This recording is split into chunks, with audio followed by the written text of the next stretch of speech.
masih terjadi hal seperti itu. Kemudian ada APH atau lembaga penyelesaian masalah yang tidak berperspektif korban. Ini juga masih kami temui nih Mbak Maria, ya kan, masih menyalah-nyalahkan korban, kenapa mau diperkosa, kenapa kemudian mau dilepas baju dan lain sebagainya. Bagi yang laki-laki juga masih dikatakan kenapa kamu mau, karena kamu kuat dan segala macam. Ini terjadi. Hal ini akan menjadi traumatis bagi korban yang mengalami kerentanan berlapis yang sangat mengganggu psikologisnya. Yang terakhir adalah juga kami temukan banyaknya penyedia layanan yang aman yang disediakan oleh pemerintah itu belum memenuhi kebutuhan korban, standar SOP dan lain sebagainya. Nanti bisa kita evaluasi bersama.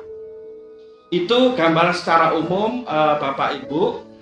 Saya juga ingin menyampaikan beberapa data yang ditangani oleh SBMI, bahwa selama ini SBMI mencatat pendokumentasian kasus sekitar 4.000 lebih, dan ditemukan yang mendapatkan depresi itu sekitar 30, dan 28 adalah perempuan. Ini kategori yang sudah depresi berat ini. Tetapi yang lainnya kami juga temukan ada depresi, stres, tapi banyak pihak mengatakan oh itu nggak apa-apa, itu hanya stres dan sebagainya, padahal itu sangat berbahaya kalau kami teruskan.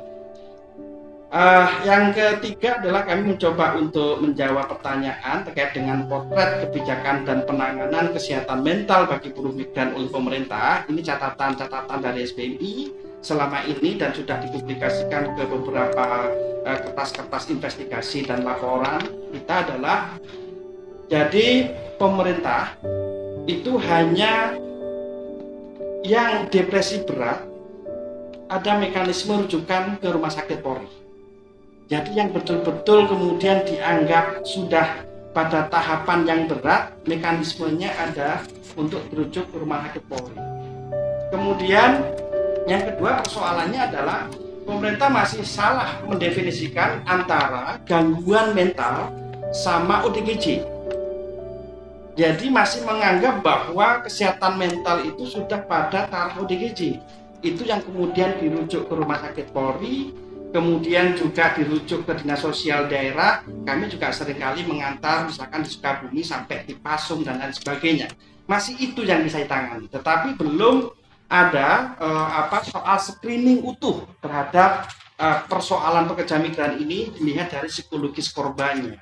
Yang terakhir adalah paradigma korban kembali keluarga dianggap sudah selesai. Jadi itu Bapak Ibu. Jadi pemerintah juga masih menganggap itu, ketika memulangkan 1.000 orang, 40 orang, segala macam, dianggap selesai persoalan. Secara kuantitas pemulangan oke. Tetapi soal bagaimana melakukan screening dan tindak lanjut bagi para korban, ini tidak pernah dilakukan. Kami juga seringkali mendapati itu dan seringkali kemudian mengantar para korban sampai ke kampung halaman. Itu masih kami temukan ya hal seperti itu. Jadi ini yang perlu.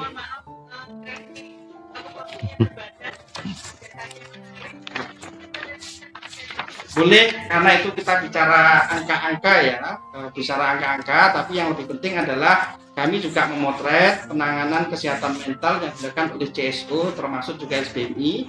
Jadi itu sudah kami sampaikan bahwa case worker yang ada di CSO dan SBMI sudah dipastikan mereka berpihak kepada korban dan mempunyai perspektif gender dan HAM, karena teman-teman sudah sering dilatih soal itu ya. Yang kedua, berusaha untuk menjawab kebutuhan. Kemudian kalau di SBMI sendiri menerapkan mekanisme keterlibatan korban dalam proses pemulihan dan tidak menggunakan mekanisme baku. Jadi ini yang nanti bisa kita dialogkan dan bisa masih didebatkan, karena setiap individu mempunyai karakteristik sendiri. Jadi pola-pola yang kami lakukan adalah melihat dari situasi dan kondisi korban. Kami nggak punya panduan baku terkait dengan penanganan, tapi kami melihat soal bagaimana kebutuhan dari korban itu.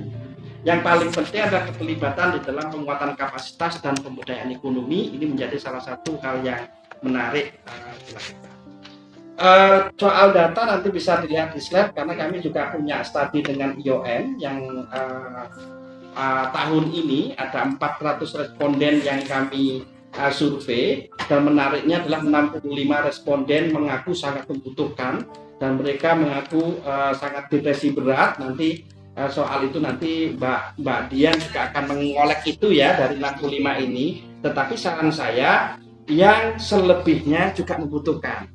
Karena identifikasi screeningnya adalah melihat dari kategori berat atau tidak. Tetapi juga kami lihat ternyata dari pola-pola screening itu dari 400 semuanya juga akan membutuhkannya. Mungkin step terakhir saja ya, step terakhir itu soal rekomendasi dan harapan. Nanti teman-teman bisa melihat slide yang saya tampilkan, yang saya pakai di panitia.